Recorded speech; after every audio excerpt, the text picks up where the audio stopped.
Well, good morning, everyone. Welcome to Cooking with Margie. This morning, we're going to learn how to make the perfect turkey dressing and gravy. And I have with me today Chef Robert Back. He's one of my culinary instructors, and he's at the community college, the Caldwell Community College, the culinary program. Welcome to the show today. Well, thank you. Glad to be here. Glad to be part of it. Well, I'm really glad to have you here.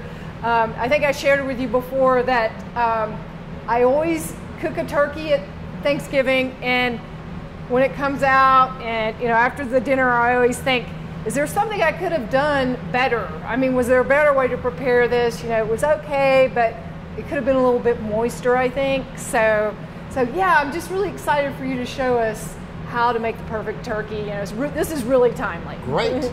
All right in time for the holidays. Yes, so, right in time. So yeah, we're going to start with getting our turkey ready, and then move on to the stuffing and then the gravy at the end. So, and basically, we're going to talk a little bit about our turkey itself, because a couple of the problems I see with a lot of people when they make a turkey is they don't give it enough time to thaw. Most important, because we want to, when we're talking about cooking, we're not only just talking about cooking, we're talking about how to make it more nutritious or betterly nutritious for our bodies, because we are what we eat, right? Absolutely. And that part of it. And you're going to be eating the leftovers for a while. It's a big bird. It's a big bird, so you don't want him to, you don't want him to sit there and go bad, and you definitely don't want to get anybody sick over the holidays. So we're just going to start. He's about a 13-pound turkey, 13.5-pound turkey.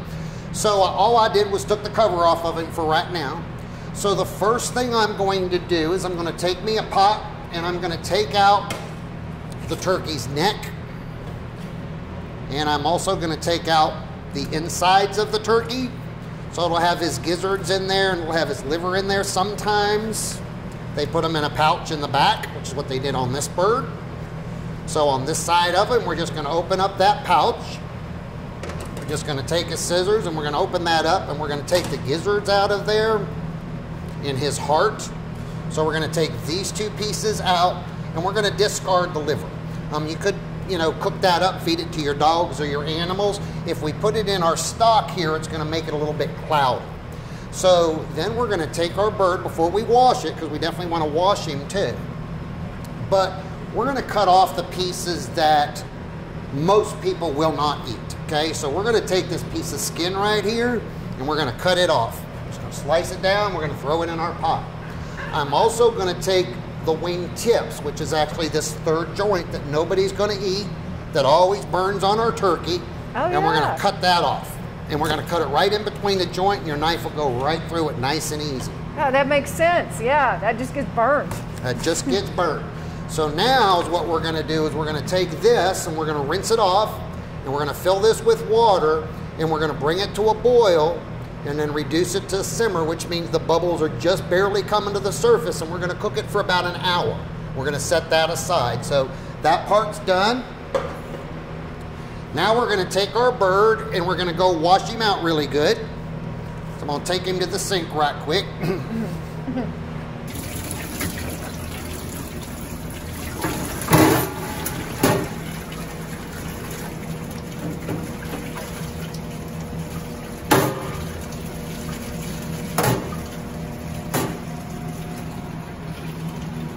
Now we've got our turkey all nice and cleaned inside and out. We'll make sure we get all that blood out of him and all of the little ice crystals that might be in him. The other thing that's a big no-no is you do not want to ever stuff a turkey. Stuffing a turkey causes bacterial growth, and it causes the bird not to cook correctly. So it takes a long time for that stuffing to get into the right temperature, yes, right? And by the time that stuffing gets to that 165 degrees, your bird will end up being 190, 200 degrees. So, and that's what you do not want. So that'll dry it out. That'll dry him out. Yeah. So now that we've got him all set, we're going to take just a clean, dry towel, and we're just going to pat him dry.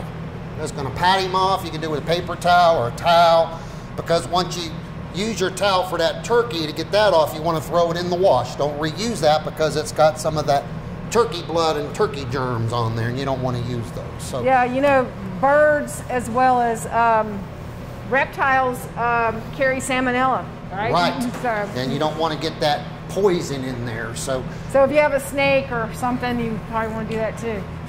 yes, exactly. So now we've got our nice clean bird. So the first thing I'm going to do is I'm going to take my 2 fingers and I'm going to put it between the meat of the turkey and the skin. And there's basically a sinew in there, which is kind of like a little film that separates the meat from the skin. And all I want to do is loosen it so my skin is loose. So I'm going to loosen that all up, all the way down. And I'm actually even going to come into the legs a little bit and just loosen his skin up all around him.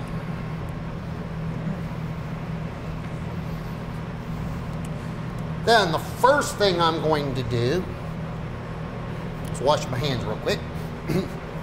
Yeah, that is really important to think about cross-contamination whenever you're cooking a turkey because, yeah, they do tend to carry salmonella just like any other bird.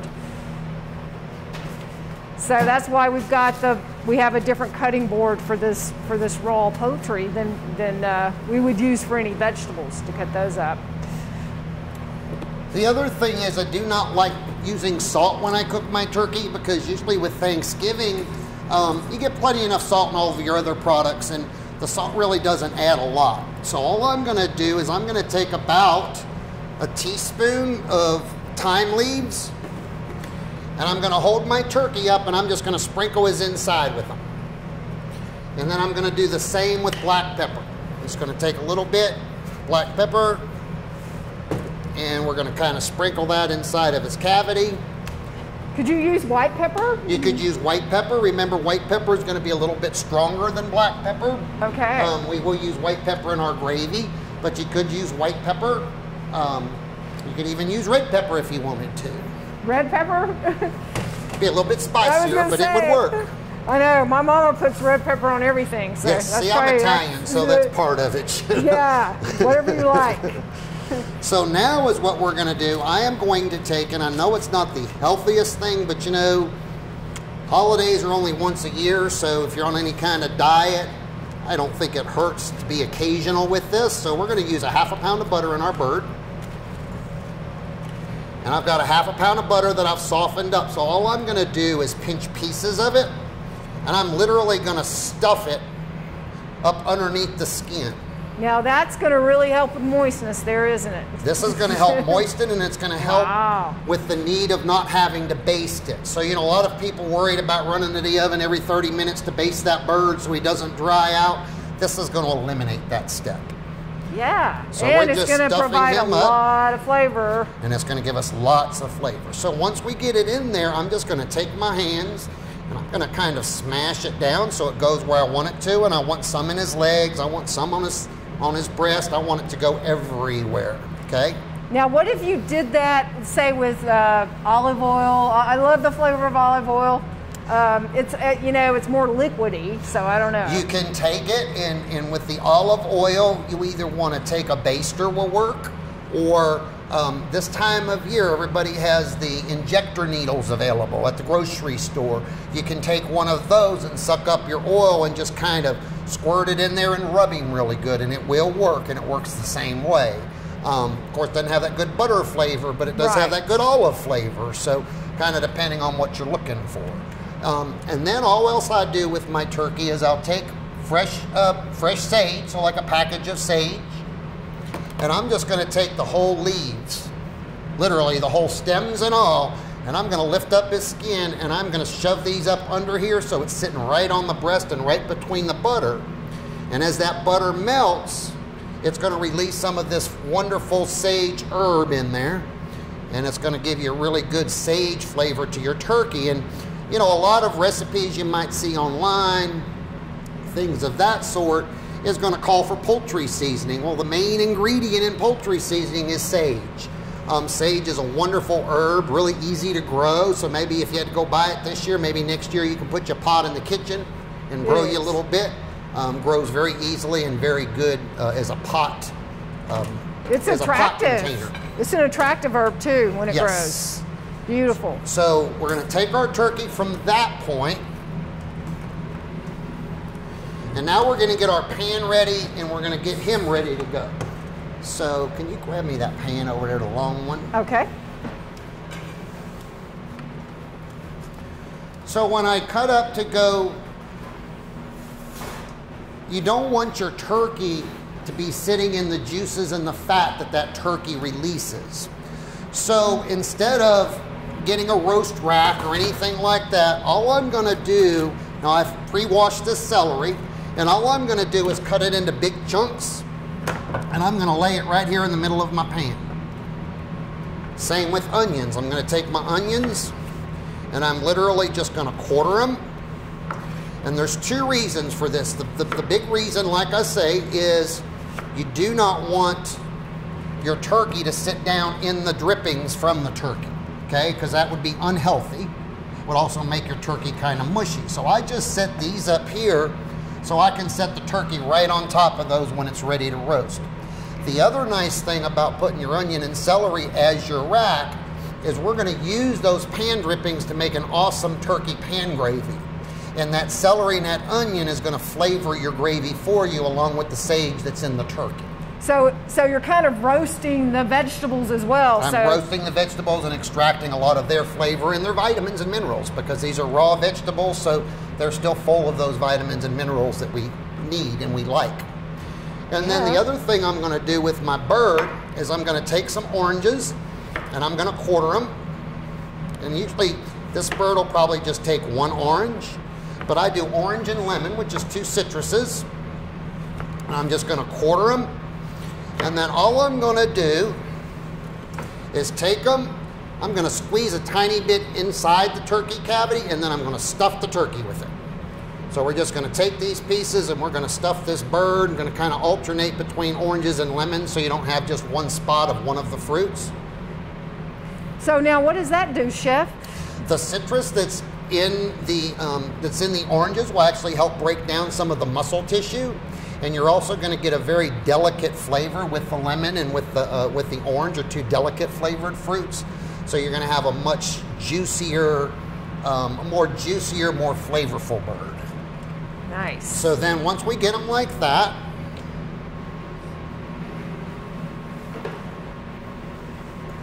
we're going to bring him up. And the other important piece is to make sure you secure his legs, okay? 2 ways to do that, and all turkeys are different. Now this turkey, if you remember when I took him off, he had his legs tucked in this piece of fat cap, which a lot of turkeys do now, and that's fine. That'll hold him just fine. So that one worked, and that's gonna hold him just fine. You can also take some butcher twine. Yeah. You know, like I've got right up here, I can take some butcher's twine. Something like that, and you know, tie his legs up. And then he's ready to go. So now I don't have to worry about tucking his wings because they're not gonna burn, they're not in there anymore. So now I'm gonna take this bird and I'm gonna center him on that vegetable rack so he's not hitting the pan, he's just sitting on top of the vegetables. I've got an oven preheated to 400 degrees and we're gonna cook him for 30 minutes at 400 degrees. Once that 30 minutes passes, we're gonna turn the oven down to 300, leave the turkey in there, don't open the oven, just leave him in there. Turn your oven down to 300 and cook them for approximately 15 minutes per pound. So a 13-pound bird is gonna cook roughly 2.5 hours. So you said 450 or 400? 400 at first and then down to 300. Minutes. 400 for 30 minutes, down to 300, okay. And then 15 minutes a pound. Works the same with a turkey breast. So it's really important when you're looking at your turkey label, before you throw that label out, look and see how big that turkey is. And then like anything else, you always do want to check your turkey before that time lines up, because you know, things do change cooking. Ambient temperature, elevation in these parts, things will change the parameter of his cooking time. So with about 30 minutes left, you might want to temperature him with a food thermometer. And of course we want our turkey to be 160 degrees, 165 degrees when we take him out of the oven. So here we just use a digital thermometer, but they have pocket thermometers and all kinds. And we want to check him at his thickest part. So we want to stick him in here, and we want to stick him back here in his breast. And then that'll tell us once he's 165, he's ready to come out of the oven. Then once he comes out of the oven, we're going to let him sit and rest. So how long will he rest? He will rest for about 20 minutes. And then once he gets rested, let me just sanitize my table real quick because we're going from raw to cooked. Yeah, take a little break. So let's wipe that off real quick. All right, so now we've got our turkey in the oven, and he's roasted nicely at 400 degrees for 30 minutes. And then we'll turn him down to 300 degrees and cook him, like I say, for 15 minutes a pound. That was a 13.5-pound turkey. So I'll give him a temperature check after about 2.5 hours. Okay. Now we've got our pieces that we put in a pot, and we put some water on there because that's what we're going to use to make our gravy with, okay? So I have our pot that's been simmering for about an hour, and all I'm gonna do is take this is a sieve, but you know, you can use a colander at home. If your colander has big holes, you can put a coffee filter on there or something just to get rid of some of the cheesecloth, cheesecloth if you have that at home. And all we're gonna do is drain this. And as you notice, we don't have any vegetables in here because we're not really making a stock. We're making a broth from that turkey. And it smells good. That's a good thing to do with all that. So now, you know, now we've got this stuff. Now at home, commercially I don't as much, but at home, I'll cut up the gizzards and I'll pull off some meat off of that neck because it's very easy to pull off of there. And I'll actually put that in my gravy. So it gives you kind of like a giblet gravy. But you don't have to. A lot of people get grossed out by that, so we just take that and that's just garbage. So we're just gonna throw that in the garbage. You know, one time I accidentally left that in the turkey and cooked it. People do that all the time. So yeah, that's a good reminder because that's very useful. And that is a very useful one. You know, the other thing is, like I was saying, it's not only about cooking, it's about keeping everything as nutritionally sound as possible. So the more items we can get out of everything we prepare, the more vitamins and minerals we can capture. I like the way you think. Well, thank you. Another big thing that I like to try to tell people, here it looks like I have enough broth for my gravy, because I'm gonna make about 4 cups of gravy. But if you don't have enough broth, you can always use chicken broth, okay? And the other thing, if you need to thin it out a little bit or even thin anything else out a little bit, if you're making mashed potatoes, use that water because that water is packed with minerals. It also has a little bit of starch in there, which is a little bit of a thickening power, but really the vitamins that are in that potato from boiling is a great item to use for gravies and things like that to capture, like I say again, as much nutrients as we possibly can. The potato always gets a bum rap. It always gets a bum rap. I'm there to defend it. It's not a bum item, and it's a yummy item. So it has saved civilizations, right? The Irish. It has. So gravy is really easy. What we're going to do is we're going to make a brown roux because I want more of a brown gravy. So in order to make a brown roux, we can use oil. We could use olive oil. It's not going to brown quite as much as real butter is going to brown. So I'm going to go ahead and use real butter. Not clarified butter. Not clarified, just whole butter right out of the... Right. So, you know, we say we had a pound, so we used a half a pound for the bird. Now we'll use a little piece of the rest of this pound for the gravy itself. Now with the gravy, the ratio, that's the other important part because you don't want a really thick, nasty gravy, you know, and you don't want one that's too thin. It's going to slide off of everything. So we're going to make a medium consistency gravy, and rule of thumb is 2 tablespoons per cup of liquid. Okay, so I am going to do 4 cups. 2 tablespoons of roux? 2 tablespoons of fat, 2 tablespoons of flour per cup. Okay. And it will, once you get it cooked, it will dwindle down to about 2 tablespoons total. But it's going to be equal parts of flour and butter. So I've been doing this a long time, so I'm not going to get a measuring device out and measure. That is roughly 4 tablespoons of butter. And then flour is another thing, doesn't really matter. You can actually use gluten-free flour.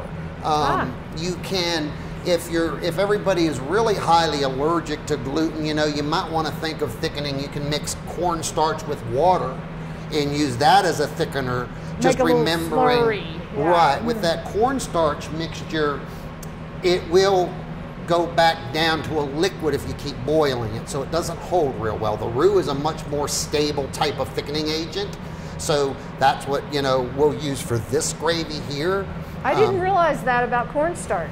It just kind of dissipates and goes back to back into liquid. So if you keep boiling it, the trick with cornstarch is to make sure your gravy liquid is really hot and boiling, then stir in your cornstarch, and the minute that comes back to a boil, you're going to pull it off of the stove. You'll pull it off the stove and then just get it ready to eat. And when you go to reheat it, you cannot bring it back to that boiling temperature. But safety and food safety reasons, it's 165, and 165 is not a boil. So you can still bring it up to that. This is going to take just a couple seconds. I wanted to use one of our new burners because it would be easier to film than me trying to use our gas burners. So we're getting our butter melted, and then we're going to put our flour in here, and we'll get some photos of that once we get it all browning up really well.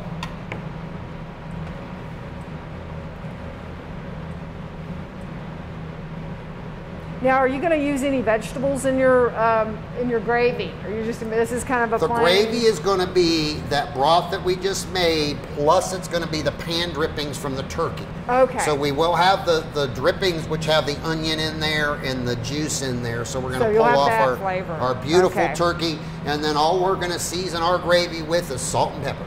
Okay. We will use a little bit of salt in the gravy because when you're dealing with a fresh stock, fresh broth, you've got to have some salt in there. If you're using a canned chicken broth or a canned turkey broth or whatever, really taste that product because canned products contain a lot of sodium.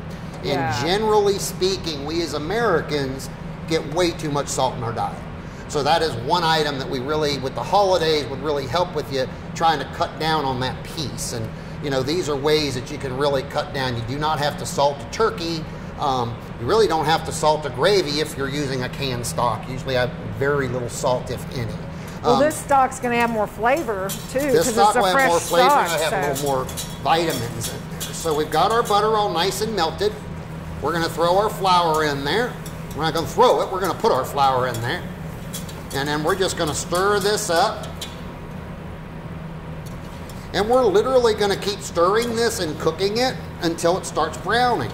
There's milk solids that are in that whole butter because that's a component of butter. So you've got milk solids in your butter and you've got the starch from the flour that will literally start browning. And you'll see it literally changing color. And also as you're making it, I know it's hard to see on film, but as you're making it, you will notice the scent change. It will change scents on you. It'll have a little more of a nutty smell when it gets a little bit brown. There's some areas of the country where, you know, brown roux is a necessity. So the other thing to remember with a brown roux is it does not thicken quite as much as a white roux. So you have to have a little bit more. You might want to have a little bit more depending on how thick you like your gravy. But as you can see, we're already starting to get browning a little bit in here. So that's at 340 degrees. So what would that be on a typical stove? On a typical stove would be about medium, medium high. Okay. Medium to medium high is what I like to cook on for these. And then, like I say, just going right into it. So we're going to take our turkey while we're letting that brown. We got our turkey all roasted, nice and purty here. Look at that. That's beautiful. So when we take our turkey and he's resting, we're going to take him out of this pan and we are going to put him on this pan to rest. Now when I pick him up, I'm just going to drain all that flavor out of him because I want that flavor from my gravy. So we're going to take that and I'm just going to set the turkey back over yonder. You see now we're browning. Smell that nutty smell in there. Oh, yes. You should be able to smell that with your mask on. I can smell the citrus in the turkey as well. Smells great. So we're going to take this. Now we got a nice brown roux there. The first thing we're going to take is our pan drippings. That's why we call this a pan gravy. Okay? We're going to take this and we're going to add slowly our pan gravy to this. And get that nice and thickened up. We're just not going to let our vegetables fall in there, and if they do, by George, we'll pick them out if we have to. We'll get a pair of tongs. But the flavor will be in there. The flavor will be in there. Yeah. So now we're going to thin it the rest of the way using our broth that we made from the turkey scrap. So would you call that the nectar of the bird? That is definitely would be the nectar of the bird. That's the best part of him. So now we've got a nice gravy. Okay, wow. nice and brown. No, that's should be so nice easy. and rich. And now this one, we are going to use the white pepper versus the black.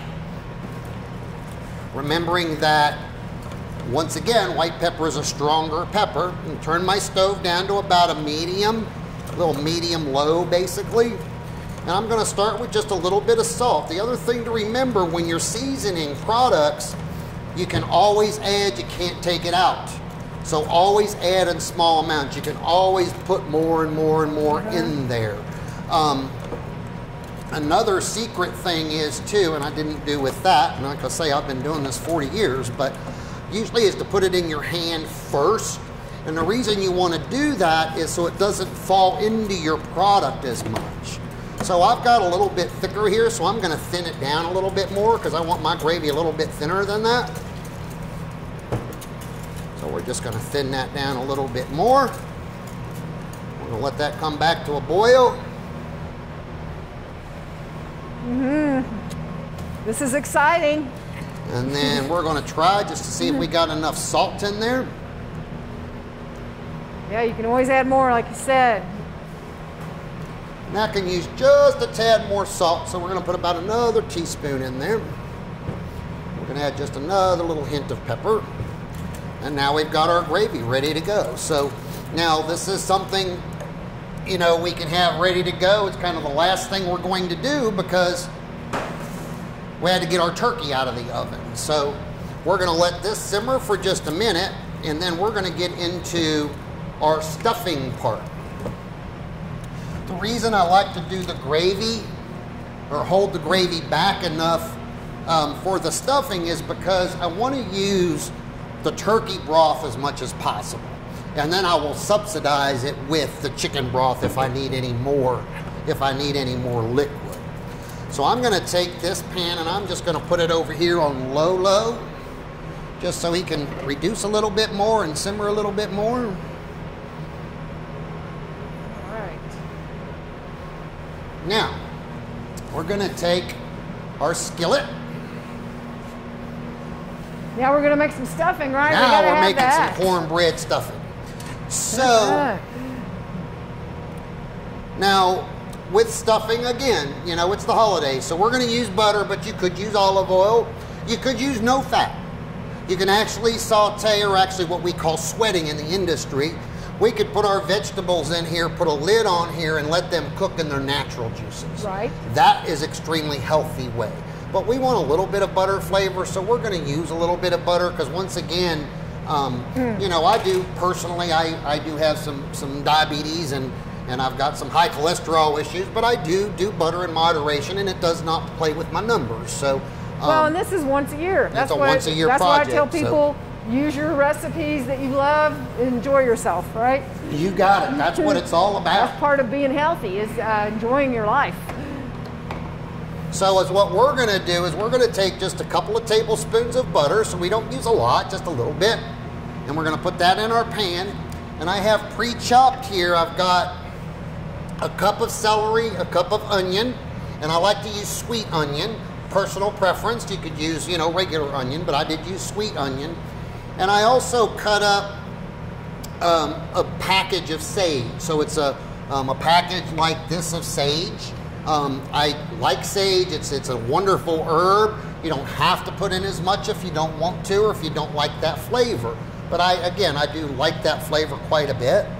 So I am going to, and I'm also going to use today, and it's a shortcut you can make, is I'm going to use just a cornbread already dried, and it says it's a stuffing mix, but you know, it's just really the cornbread. It has a little bit of seasoning in there.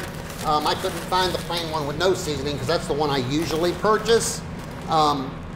If you wanted to make your own cornbread, that's fine. Just make sure you want to make it about now because you want it to be good and dry before you make your stuffing. If you don't let your bread get really nice and dry, then you end up getting a really gummy and pasty stuffing, and it's not good and fluffy like it should be. So if you made your own, would you go ahead and cut it up into chunks like croutons? I would cut or it up something? into chunks, and then I would put it on a pan, on like a cookie sheet, Yeah. and then put it on top of my refrigerator somewhere loosely covered, just so that, you know, dust don't get in it, but very loosely covered. And then every couple of days you'll have to turn it because your moisture will soak down, and if you're not careful, depending on the humidity in your house and other things, it could mold versus dry. Right. So we gotta make sure it dries.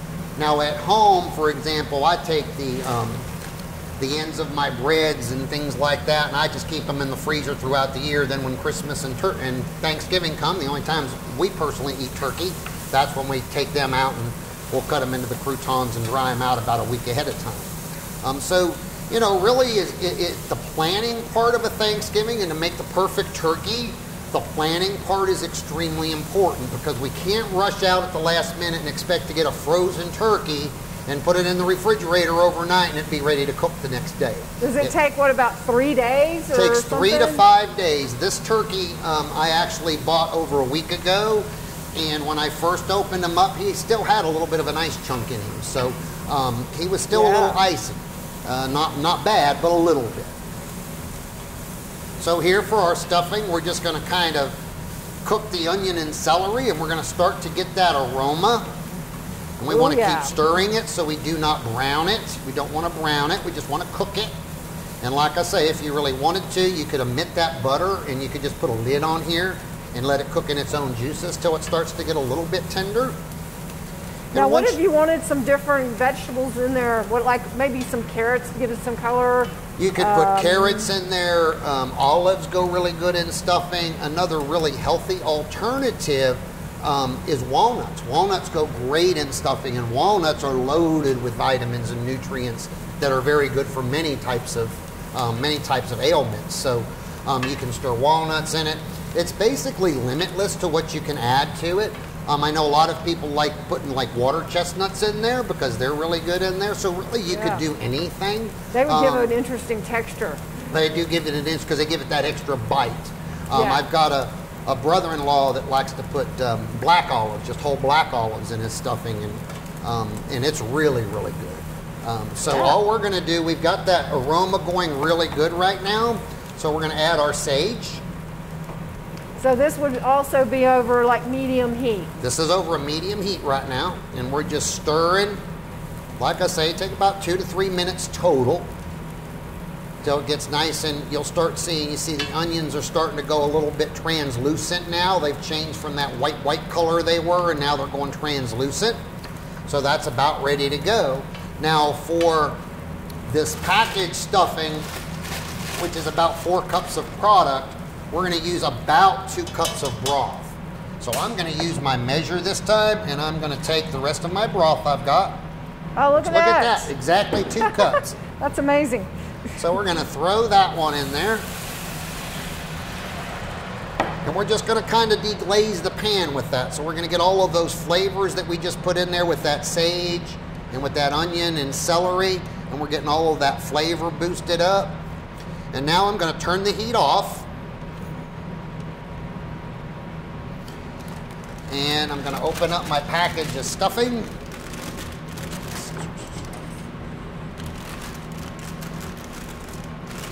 Now, some people like to mix cornbread and white bread, and I do that. I mix the both. So stuffing's wide open. Now, you know, if you're really, you know, diet conscious and really watching what you're eating type thing, and you're like, oh my gosh, I can't have cornbread or I can't have white bread, do it with grain bread. You can still have a great stuffing with a whole grain bread and just do the whole grain. You know, same with when you're looking at mashed potatoes for the holidays. You know, now, you know, you can get the Yukon gold potatoes. The gold potatoes have quite a bit less carbs than our white potatoes do, about 50% less if I'm not mistaken. Wow, I didn't realize that. That's a great alternative, and you can do mashed gold potatoes, and I even like them better. We use them at home all the time. Taste a little bit better. So now we're getting that mixed up, but as you can see, it's not quite moist enough, so we're going to add a little more chicken broth. And like I say, the thing with chicken broth is, remember, you know, you're buying the cans, it's going to be a high sodium content, so really check your salt in that beforehand.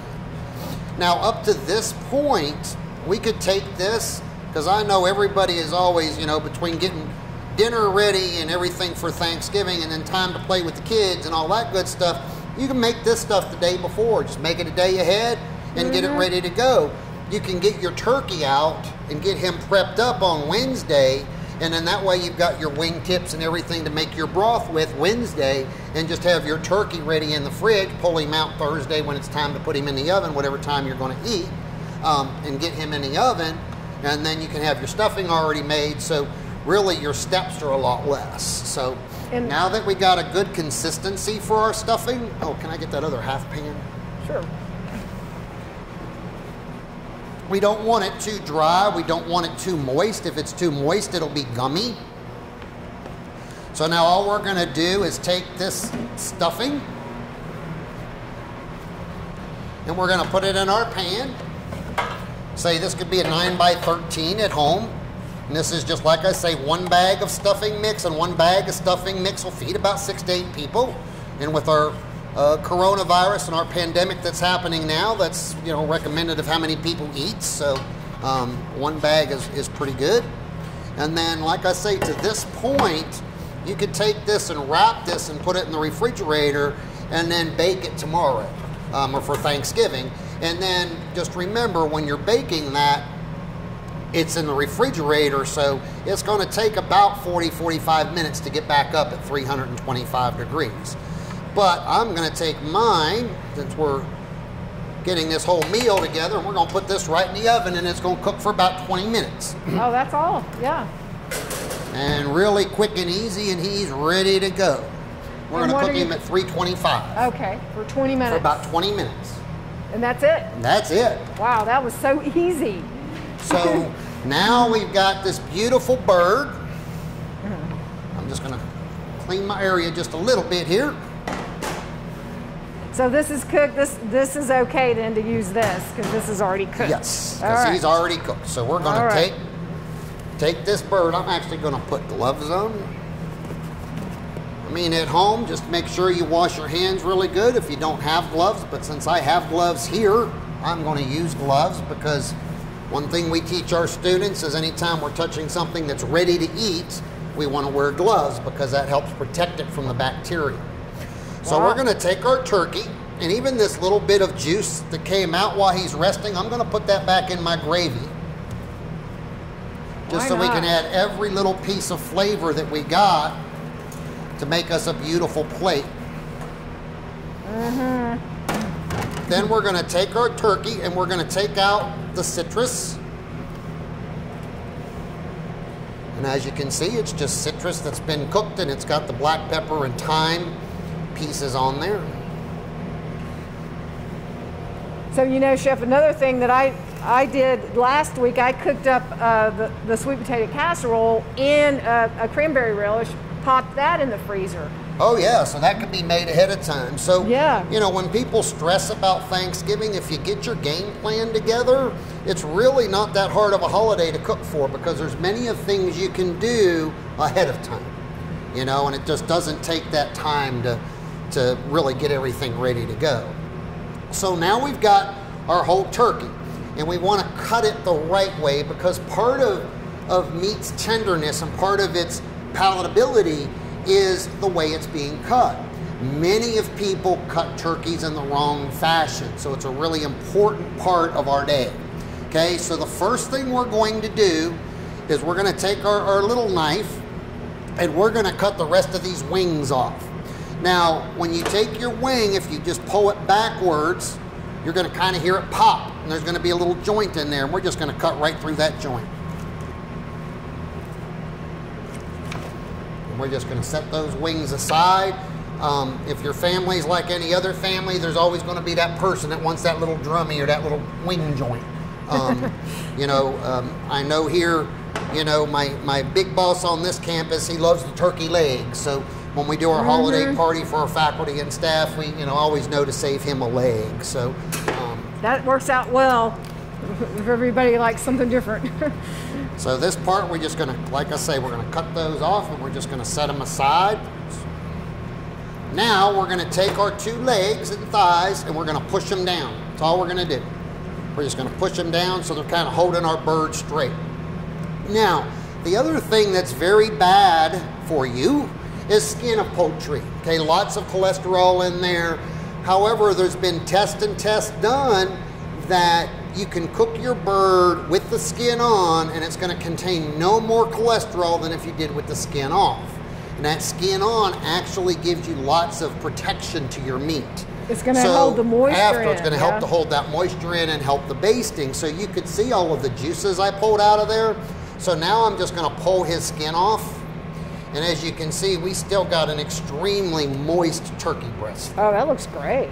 So we're going to take our little knife and a breastbone of a turkey, same as a chicken. It's going to come down and it's going to curve a little bit.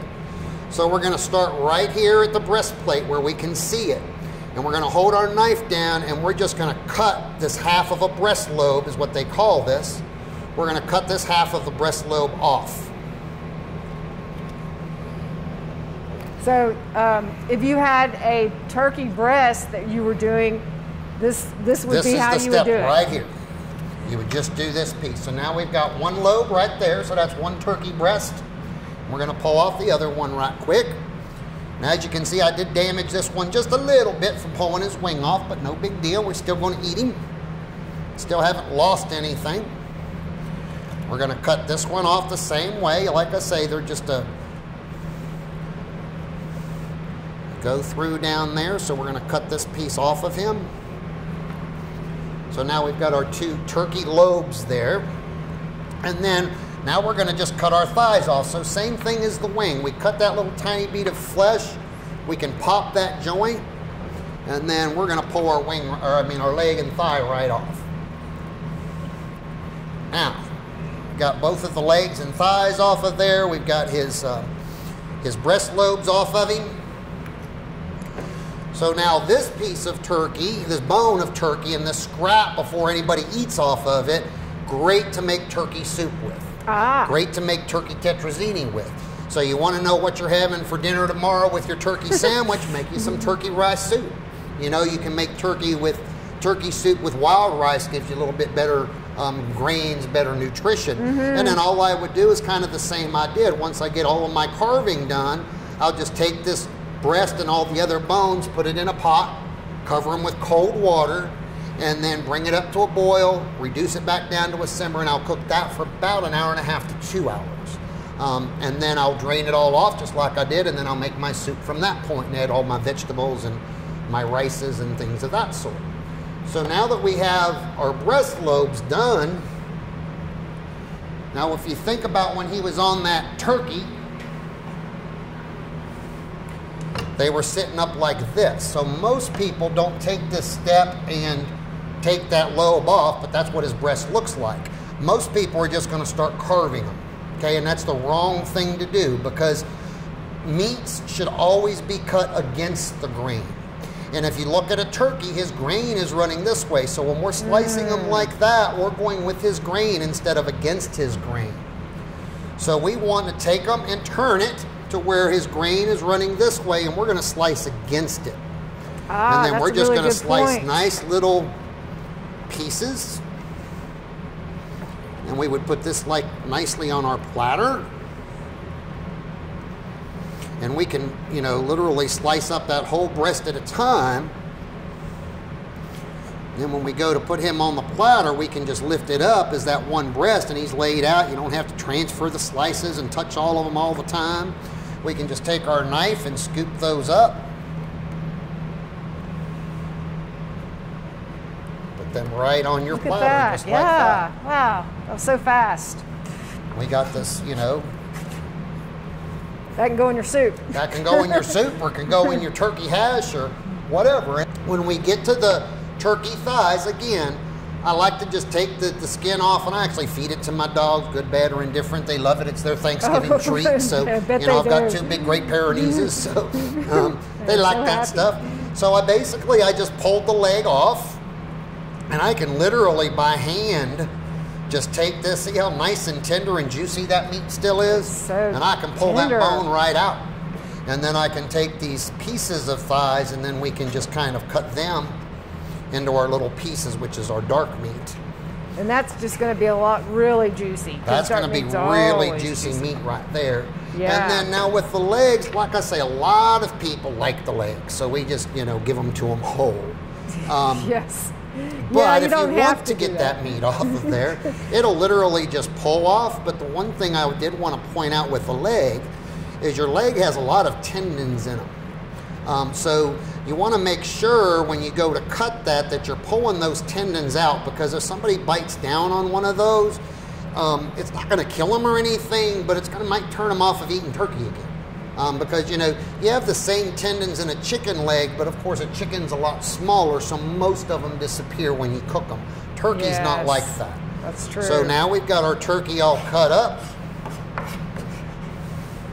We've got our dark meat, we got our white meat, and we're ready to sit down and have a feast. Yay! Wow. So let's get us a plate, make us a plate. Let's with do that. Stuffing. That sounds great. All right, so now we've got everything ready to serve, and I should have made us some mashed potatoes, but I didn't do that part today. Hey, we will be good. So we're gonna scoop out our stuffing. We're gonna put it on our plate there.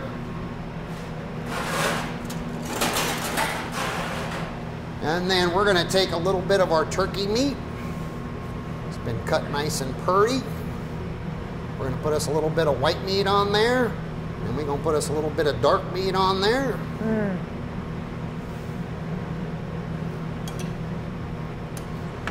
And then we're gonna take just a little ladle of our sauce here, our gravy. Yes, the nectar. We're gonna put that a little bit over the turkey, and we're gonna put a little bit of that over the stuffing.